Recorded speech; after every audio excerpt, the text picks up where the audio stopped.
Good evening, everyone. We'll call this meeting to order. So this is our work session of February 22nd. Al, can you start us off with roll call, please? And again, this is roll call for the City Commission work session of February 22nd. Benson. Benson here. Benson is present. Brunig. Brunig here. Brunig is present. Sarda. Sarda here. Sarda's present. Mybom.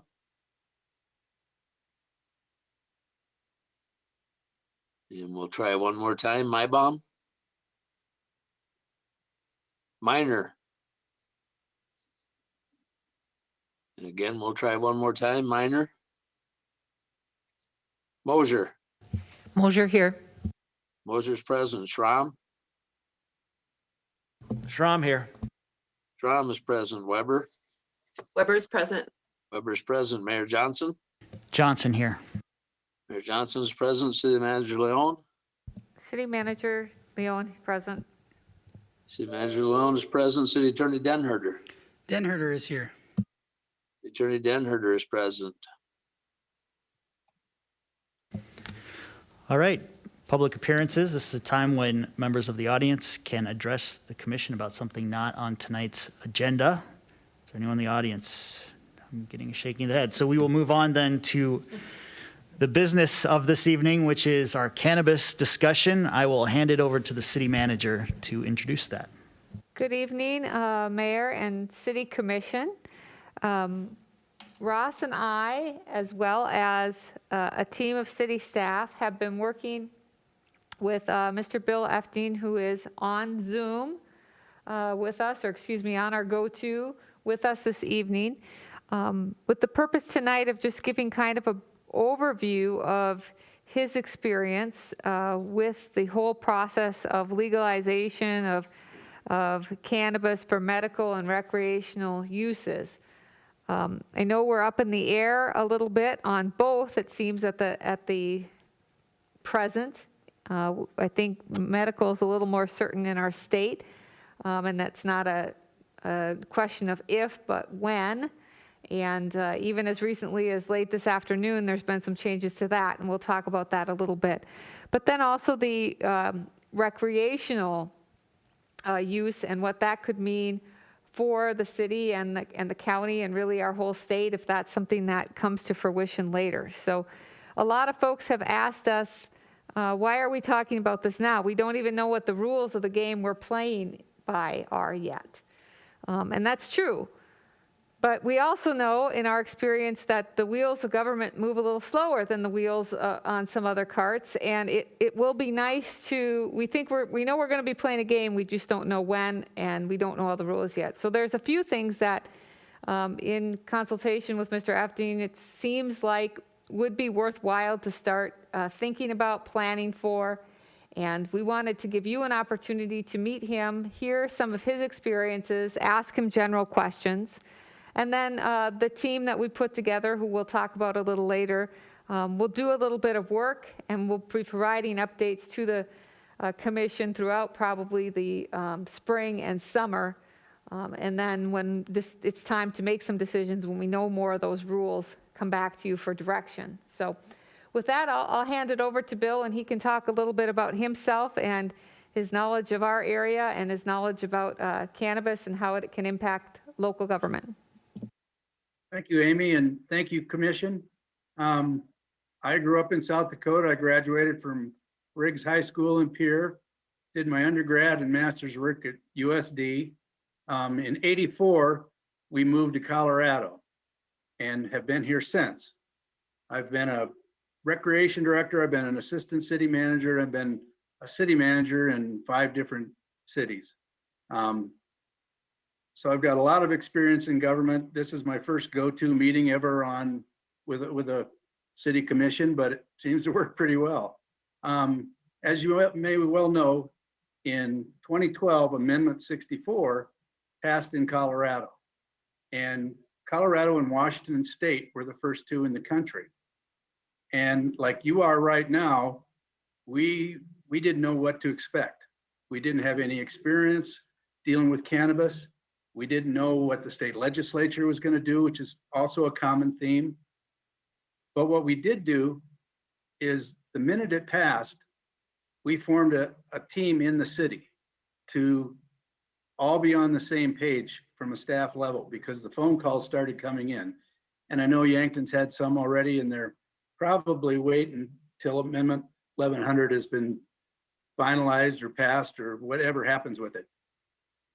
It's very important that everyone on the team is saying the same thing, because these marijuana dispensaries, we're dealing with professionals. It's not Cheech and Chong. They've got great lawyers, they've got good managers, and they have money.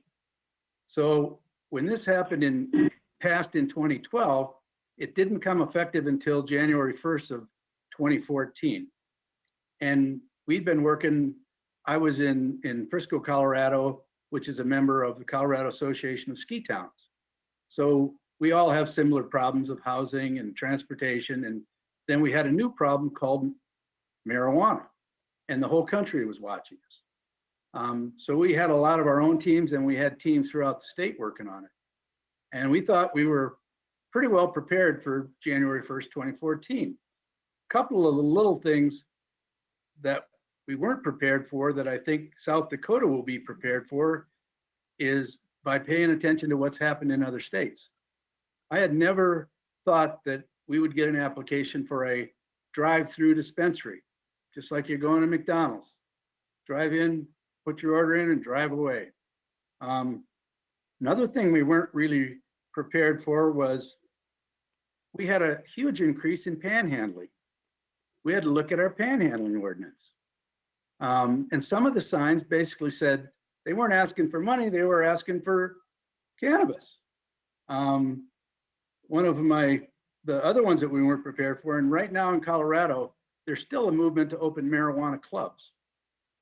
And I think Aurora is going to be the first one, and I think it's going to happen this year. Denver has been looking at it for a couple of years. Then little things like we weren't ready when they came in and asked for highway cleanup signs with their dispensary names on them. We weren't prepared when they came in to donate gifts for our fundraisers for our recreation programs. You know, little things. And the one that we really weren't prepared for, and then I'll stop telling stories, our personnel manual wasn't ready. We had an employee start in January of 2014, and she started on a Monday and had a fender bender. And our policy on you have an accident in a city vehicle, you go and get a blood test. Well, she had smoked marijuana 3 days before, and she admitted it to us, and it showed on the blood test. So the human resources director and our city attorney and myself, we had to figure something out. And because it's legal to use marijuana, it's not legal to use it on the job site, but according to whatever study you look at, it can stay in the bloodstream 14 to 30 days. So we had to come up with a policy, and I think I've sent a copy of one of those to Ross already. But those are just some of the little things that, even as it seems like we're starting early here in Yankton, you're really not. Because I think your first decision is going to be whether you want to have medical or recreational marijuana.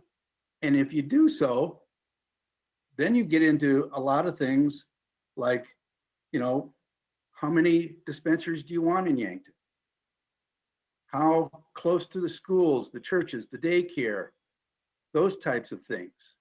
How many feet apart from each dispensary? In Denver, there's an area called the Green Mile. You can count 7 or 8 dispensaries in 1 mile. So it's one of those things that early planning and will really help. Then you have to look at your challenges through law enforcement. There'll be more calls, there'll be more arrests. It's no different than what we deal with alcohol. It levels out after a certain amount of time, but it is a problem that you need to know that will be coming. Your impact on Main Street. You know, what areas of town, if you decide to go forward, do you want to have shops? You know, most of our little mountain communities like Aspen and Frisco and Basalt, where I worked, we had quaint little main streets. And in Frisco, my city council at the time decided that they didn't want dispensaries on Main Street. And we only had 2, so they went to the outskirts of the city, one out by our Walmart, and then the other went into a former A&W drive-in. There was lots of good jokes about that. But I don't want to get too far ahead of stuff because I know that Ross is going to do an update on the Senate bill out there. Amy, is there anything you want me to add right now? No, I don't think so, Bill. Thank you. Ross and I wanted to give an update on the House Bill 1100, excuse me, and also talk a little bit about our internal team. So Ross, if you want to give the commission as much of an update as you have, and then I'm just getting through now what the update is from the legislature from today. Sounds good. Okay, so in order to paint the big picture here, I'm going to just explain the basics of Initiated Measure 26 because it appears that that's going to happen in some form no matter what. And House Bill 1100 that's being referred to here is making some modifications to the Initiated Measure 26 related to medical marijuana. So as quickly as I can, I'll try to run down the high points because this has been something that's sort of been a little bit overlooked in the media. So a little summary. So essentially this statutory structure legalizes medical use of marijuana by qualifying patients, which can include minors under certain circumstances.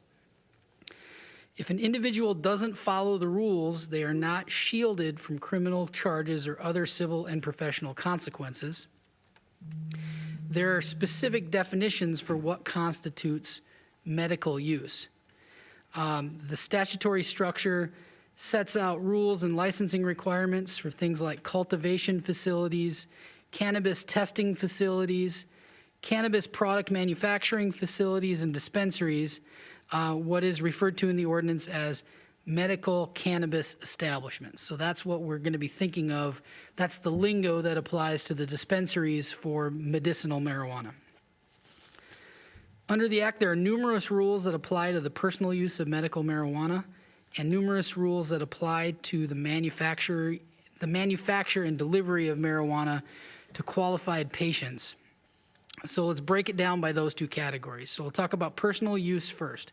In order to be able to use medical marijuana, you have to possess or be issued a registration card from the South Dakota Department of Health. Individuals who cannot manage their own medical marijuana use, including minors, can designate a caregiver who meets certain qualifications to assist them with the use of their cannabis. The process for obtaining a card does seem fairly simple, as stated in the Act. However, the Act requires the Department of Health to flesh out rules and procedures, and I expect that will take quite a bit of time. Under the Act, an individual has to submit a written certification from their doctor, stating it's the doctor's professional opinion that the patient is likely to receive therapeutic or palliative benefit from the medical use of cannabis to treat or alleviate the patient's debilitating condition. They'll have to provide certain identifying information about themselves, their designated caregiver if they wish to use one, and they need to identify 2 dispensaries they wish to use. So you're limited in where you can get your own medicinal marijuana, and you have to identify your doctor that has prescribed it for you. And then, of course, there'll be a fee to the state. The cards are good for 1 year and can be revoked if a person doesn't follow the rules. But the denial is appealable and subject to judicial review. So we might get to experience what it's like taking people on the municipal level through the appeal of denials of those cards. We'll get to see how that will play out. Once you have a card, you can possess up to 3 ounces of marijuana. or marijuana products in an amount that still has to be determined by the state. If you have a card that authorizes you to grow marijuana plants, you can possess a minimum of 3 plants or products made from those plants. Once you have the card, the Act gives you lots of protections based on your status as a card holder. So we need to be aware of these at the municipal level. You can't be arrested for the possession or use in accordance with the rules. A patient who has a card has a right to be treated the same under state and local law as someone who has been prescribed any other pharmaceutical medication. Schools can't deny admission. Landlords can't refuse to rent to someone or evict someone. Employers can't deny employee benefits based on the fact that someone is a card holder. You can't be denied custody of your kids based solely on your status as a card holder. But there are some limits. You still can't smoke cannabis in public. Employers aren't required to allow the ingestion of cannabis in the workplace or allow someone to work while they are under the influence. That allows us as a municipality to set personnel policies accordingly. The Act specifically spells out that you can be disciplined for ingesting at work or being under the influence at work. Operating a vehicle while under the influence of cannabis is still grounds for a DUI. You can't do things under the influence of cannabis that amount to negligence or professional malpractice. Nothing requires an insurer to pay for medical cannabis. Nothing requires a person to allow visitors to smoke marijuana on their property. Landlords don't have to allow you to grow cannabis on your property or on rental property, but they do have to allow you to use, if you're a tenant, other forms of cannabis or smoke it. So that's something that's going to be an issue for the community to sort through. We have a lot of rental properties in town. You can still face consequences if it is determined that you are using marijuana for a purpose that is not medicinal. That's kind of an interesting thing. I wasn't aware, and I was surprised to see that. There's a presumption that if you have a card, you are in fact using it for for medicinal purposes, but that can be rebutted by evidence to the contrary. So this is not if you have a card, you're free to smoke whenever, however. You still apparently have to be using it consistent with your prescription.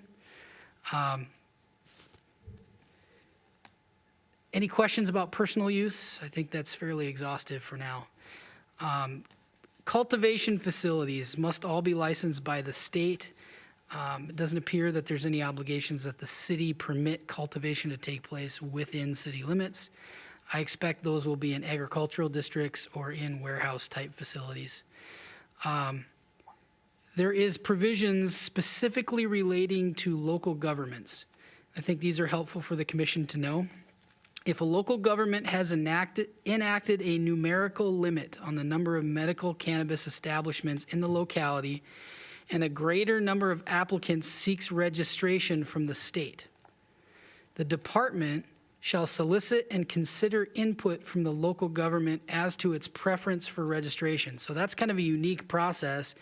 The people who want to put medical establishments, essentially dispensaries for medicinal marijuana in town, they apply to the state.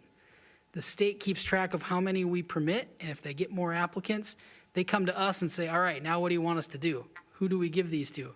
So it's not typically the way we would normally do it. Normally we do it at the local level first and then submit it up to peer. That's kind of backwards, and I wouldn't be surprised if that gets changed moving forward because it just seems a little unworkable.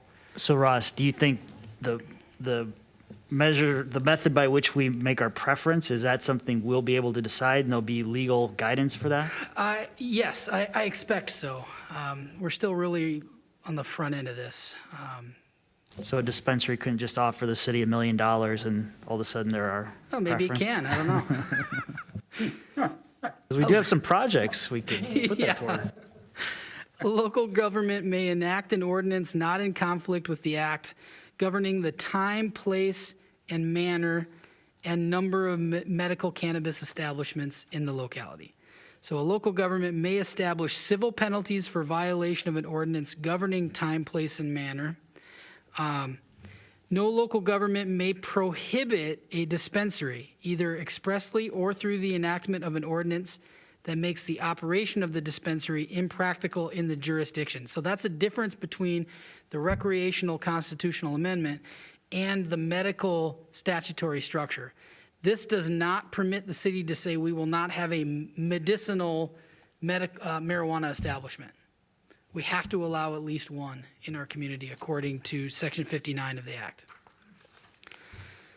A local government may require a medical cannabis establishment to obtain a local license, permit, or registration to operate, and may charge a reasonable fee for the local license, permit, or registration. So that implies that it's not like the liquor license transfer process where we approve the transfer here and it goes up to Pier to get processed. We can actually have them go through an additional layer of permitting and charge a fee at the local level. So that's the step that gives us a little more control. It's going to take some time to figure out how that's supposed to work or how it can work, I think, at this point. It gives us some guidance as to what we can do. There's, to be a medical cannabis establishment, there's background checks. All the employees have to be cleared. And then for penalties for violation of the act, it can be very harsh.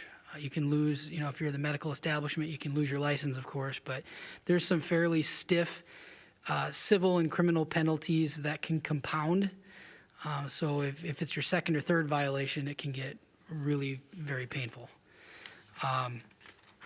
House Bill 1100 is the proposed changes by the legislature. So an initiated measure is a set of statutes that are voted in by the public, but they are just statutes, so they can be changed by the legislature.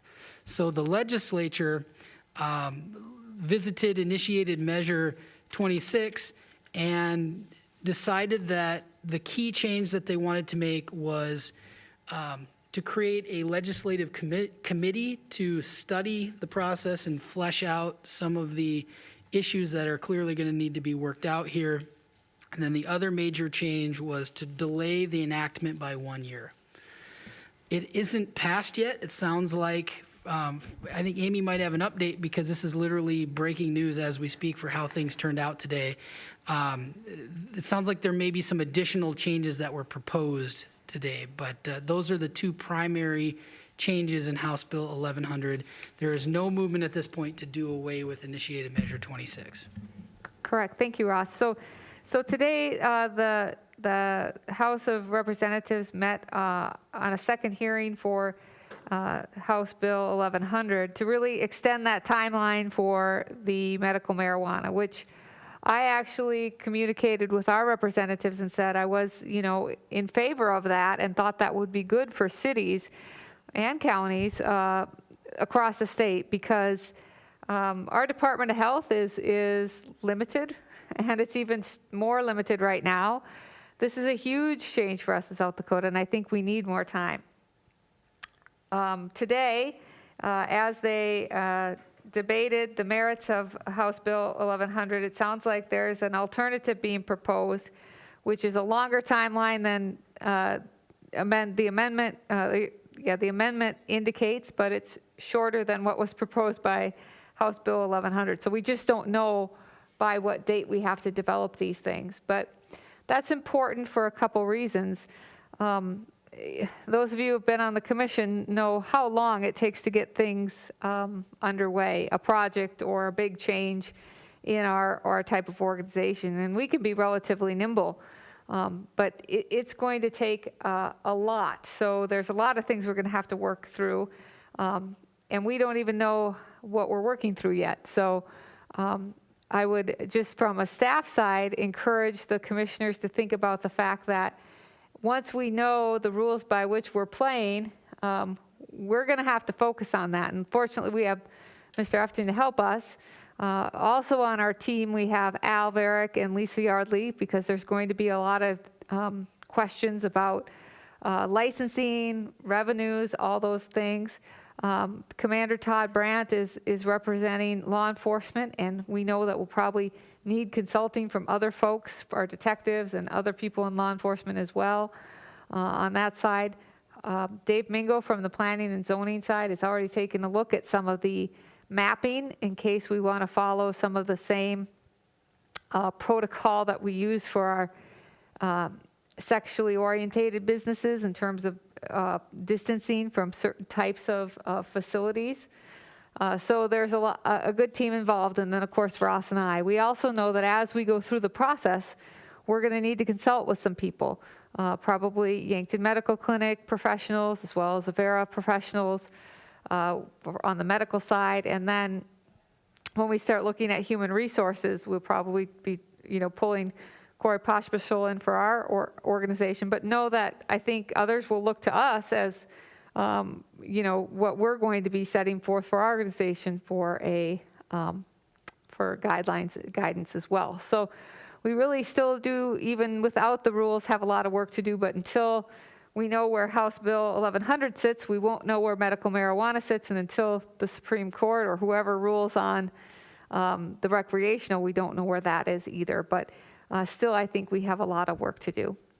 The other element that I'd ask Mr. Efton to speak on that we've talked about is the fact that we're not an island. We also have a county government that we have to think about, and we also are uniquely positioned geographically. So I thought I'd have Bill talk a little bit about that, because that wasn't really something that I thought about until we started visiting with him. Well, you bring up a good point, Amy. Nebraska, it's still illegal. They actually sued Colorado and Oklahoma, and they both lost their cases. Iowa has a very limited medical marijuana that's run through the state of Iowa, and it doesn't appear to be there's that many dispensaries, but I need to check into that a little bit. But your location is, from the industry side, a prime location. I did some checking on numbers with the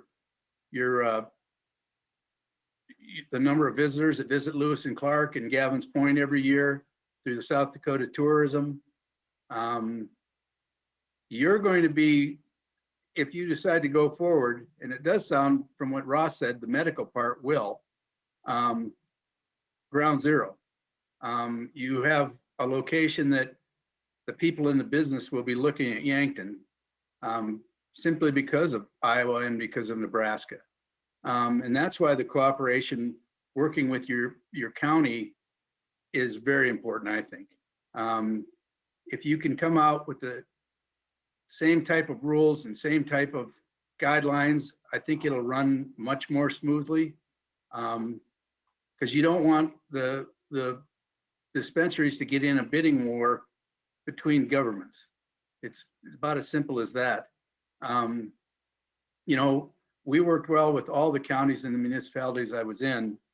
So I think it's really important at some point, as you proceed further down the line, to start those discussions with the county as well.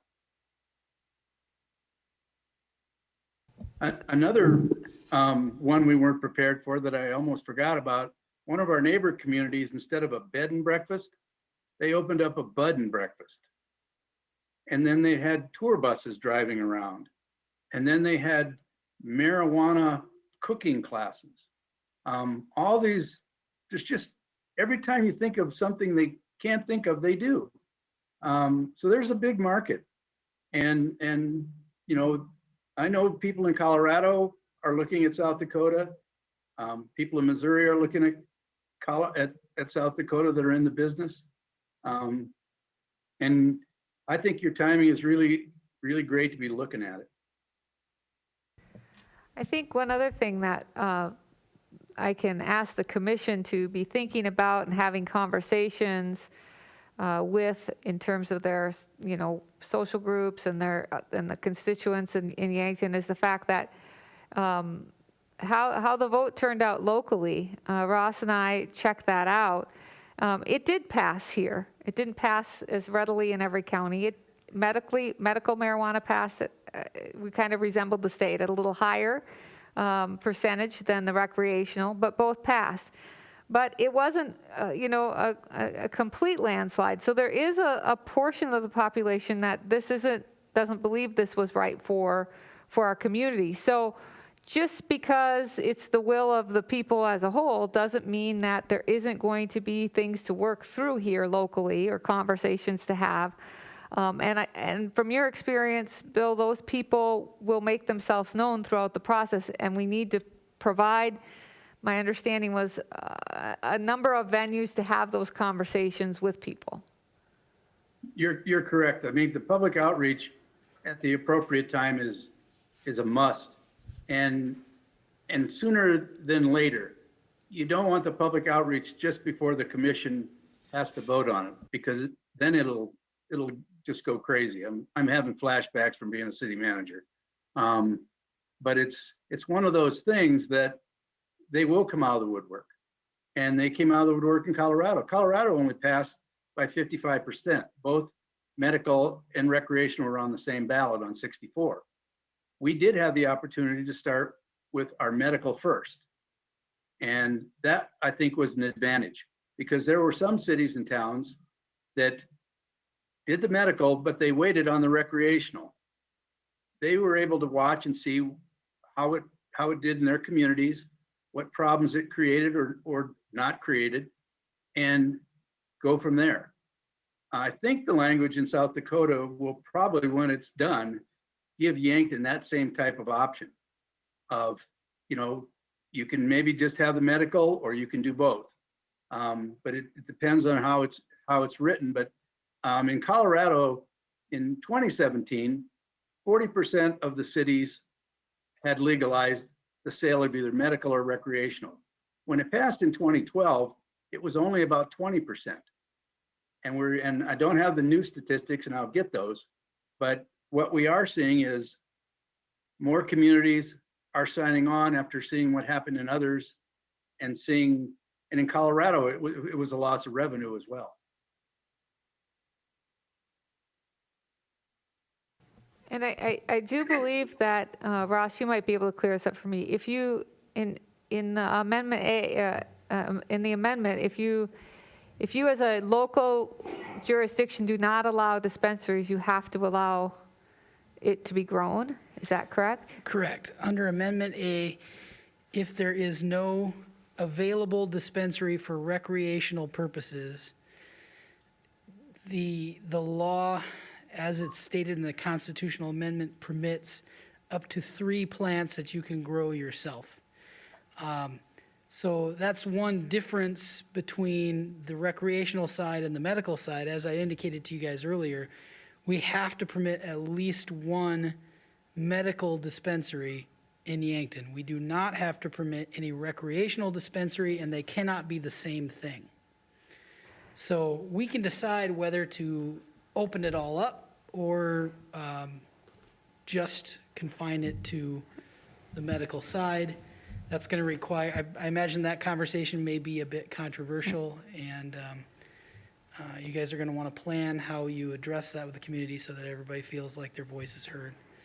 Once we know what the playing field is, we certainly won't just throw it out to you and let you, we'll develop some recommendations and come up with options for you and all those types of things. But I think that, has to be noted and has to be thought about, because there would be there may be a lot of other issues that come up with folks if they're growing their own versus if you're allowing dispensaries. So, and we don't even know where we are with recreational, but I wanted to bring that up just as a point of, there are some give and takes on that amendment. The other thing that I think that's important to talk about when you have the community conversations is Yankton is a little special. I mean, my parents used to say, you're unique just like everybody else. But I think we are, because we provide some services that other cities in the state don't.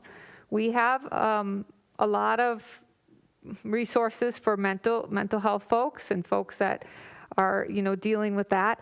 I don't know enough about the implications there, or that the populations there. We're going to need to work with those people and be sensitive to who we are as a community as well, about education and things like that. I know Our DARE program is something we're very proud of in our schools and something that we value deeply.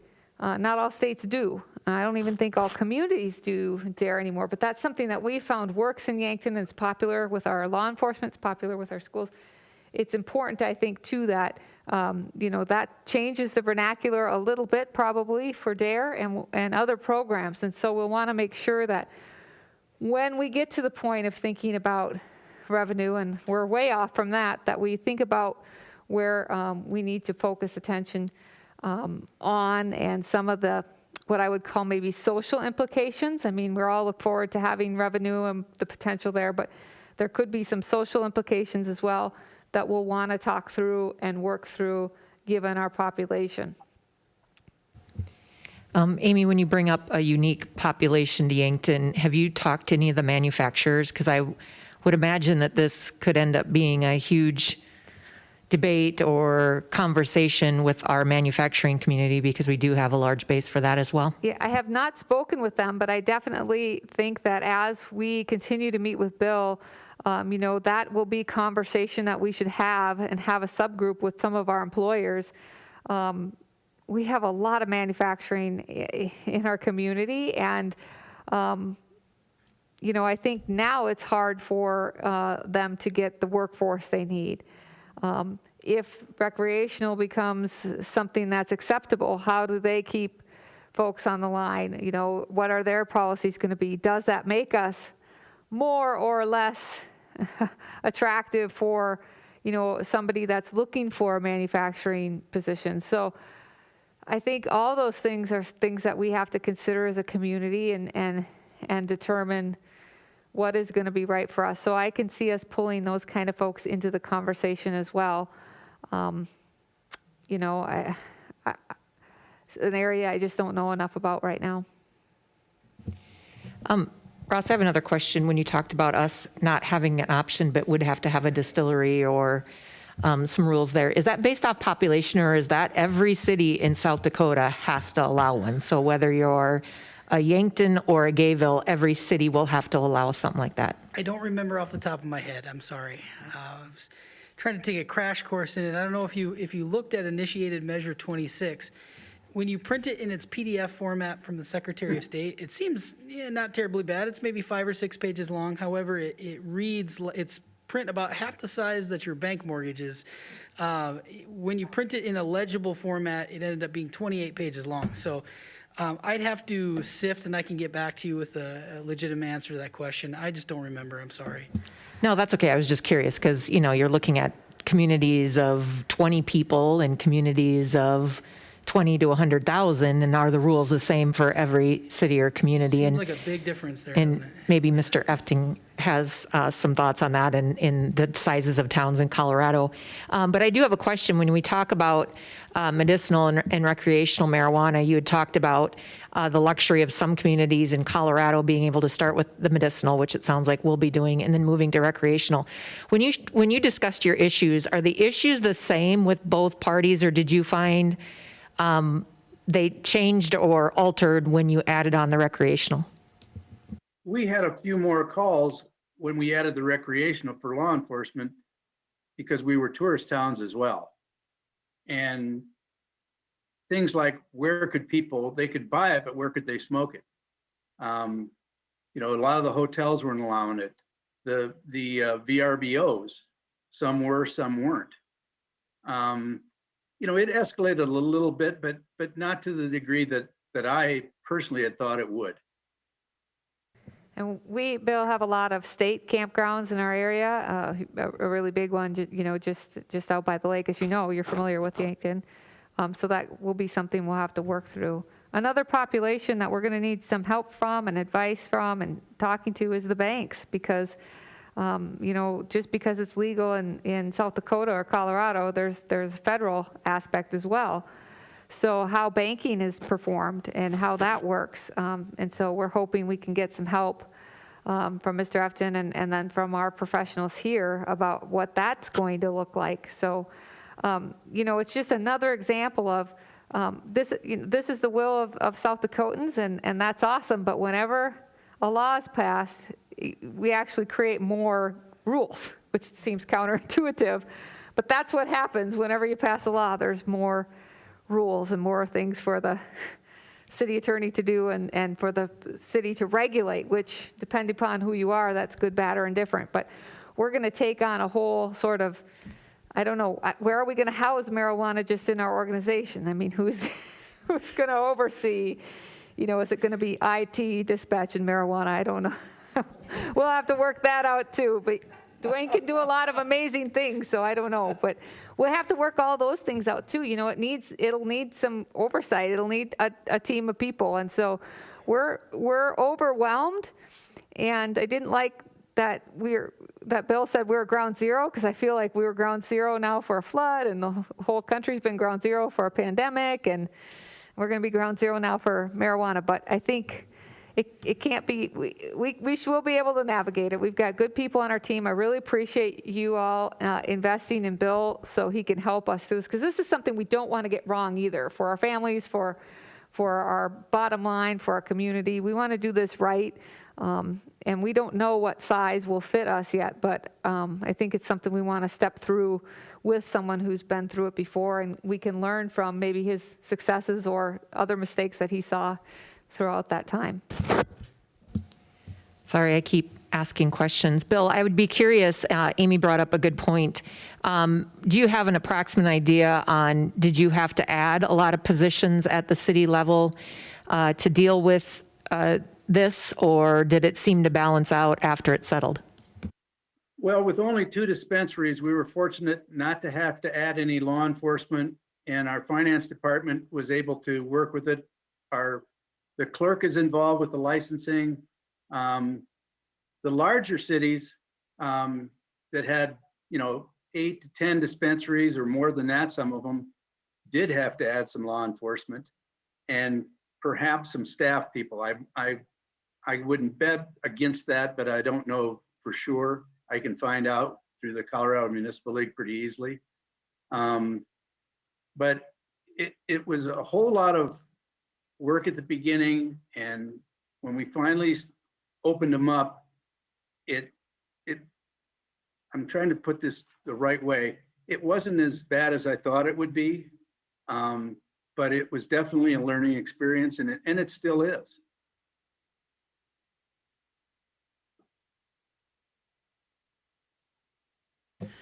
So Bill, what would you say are the biggest lessons you've learned on your journey from the beginning to now? Take your time like you're doing. Work with your South Dakota Municipal League.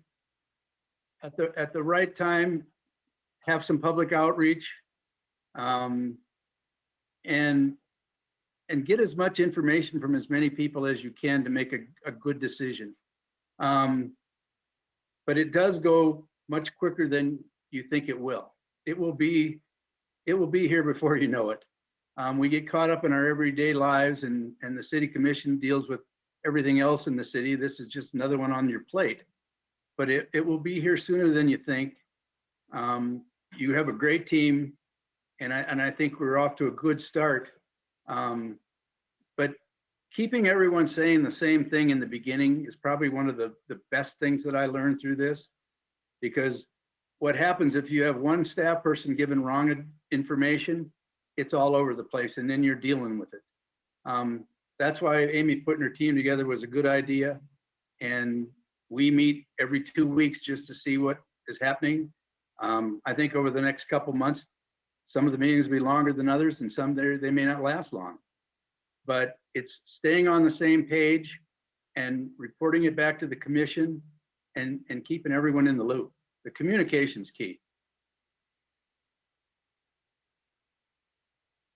So as we know more about House Bill 1100, we'll report back to the commission in an update.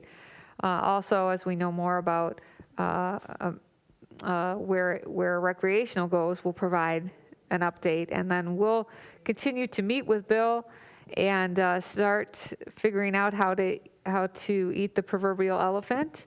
Once we have rules to live by, we'll be bringing things to the commission and have you all start making the policy decisions. So, I mean, in some ways it is kind of exciting, but we've got a big we're going to have a lot of focus on this in the next probably 1 to 3 years, I would say. And so it's going to take our focus a little bit away from some of the other things that we were thinking we were going to work on, but hopefully we won't be focused on COVID and flooding and some of the other things that we've had our attention focused on. So we'll just move to the next major issue. But that's how I plan to move forward, unless, Bill, you have some different recommendations for us. No, I think you're heading in a great direction, and we just need to keep working and keep the information moving on to the commission and see what the state of South Dakota does. That's still the big question mark, I think. And I did want to ask one other question, Bill. Did you have a lot of local people who were maybe, I don't know, bar owners or restaurant owners who wanted to get into this marijuana thing? Or are these people coming from, are these professionals coming from out of town, or are they backing locals, or what was your experience there? You will have both. And it takes a lot of money to go build a grow area, to open a dispensary, to have the marijuana monitored from when it's starting to grow all the way till they sell it. It's a big business. And in my experience, even the local license applicants have outside money behind them, whether it's out of state or whether it's Sioux Falls or one of those places. There's still an out of state involvement. And I'm pretty sure there will be in South Dakota at some point too. But yeah, it's one of those things that, you just got to be ready for it. One thought I wanted to throw out there, we're still waiting to see what the Supreme Court's going to do with Constitutional Amendment A, and I've had people comment to me, well, if Constitutional Amendment A doesn't pass, why do we, or if it doesn't stay, why do we care that much? I just want to remind all of you as commissioners, when we're deciding policy for the city, we know we're going to have medicinal marijuana, and all of the issues that we'd have to address are still going to be there for us to sort out. It's just maybe not on quite as extreme a scale. So we really don't dodge anything because recreational may not be available. So just keep that in mind and just have that in your quiver of arrows. If you get pestered by folks in the community, we don't get out of anything just because we have medicinal marijuana. So food for thought.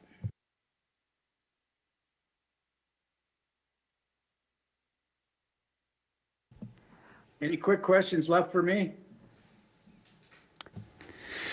I do have one final question, Bill, and again, this will just vary depending on what the state decides. Did you find this was much of a revenue generator in Colorado? Well, in Colorado, the language allowed the municipalities to charge sales tax and also gave us the ability to do an excise tax up to an additional 2%. In the little town of Frisco, I checked their numbers for 2020, and their revenue was $350,000 with 2 dispensaries. And in some municipalities, the marijuana sales tax has been more than their liquor sales tax in Colorado. Not many, but a couple.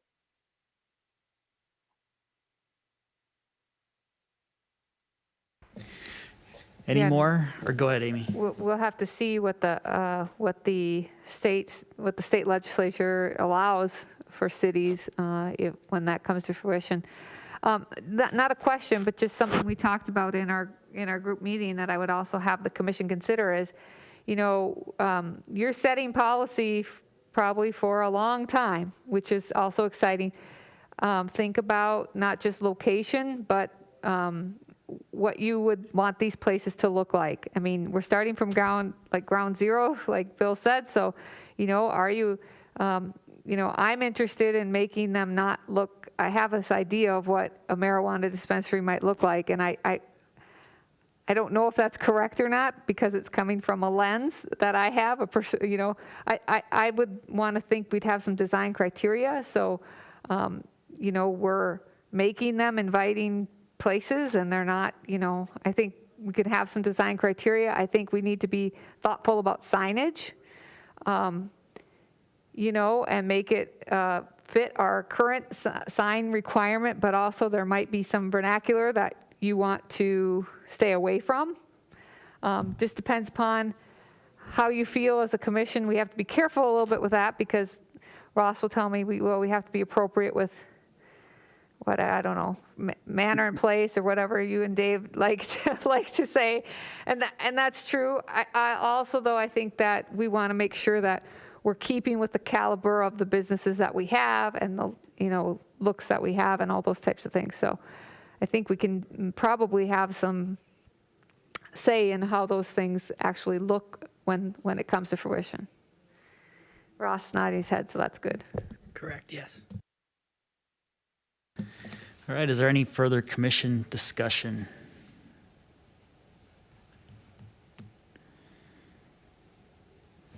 Hearing none. Bill, any closing thoughts for us? No, but I hope to come out and camp in the campgrounds this summer and come to a work session in person. I enjoy that much more than the go-to meetings. And I still have family in Yankton. So we'll be there this summer for sure. Well, that would be excellent. And I think I speak for the whole commission when I say thank you for helping us think through this process. Even though there's a lot we don't know, there are some things we do know, and it helps to know the experience of others who have been through this. And I think the more time and input we have to think through this as elected officials, the better off we'll be at the end of the day, whatever transpires. So, Amy, is there anything else on the agenda before we adjourn? No, Mayor, thank you. Okay. Then I will ask for a motion to adjourn.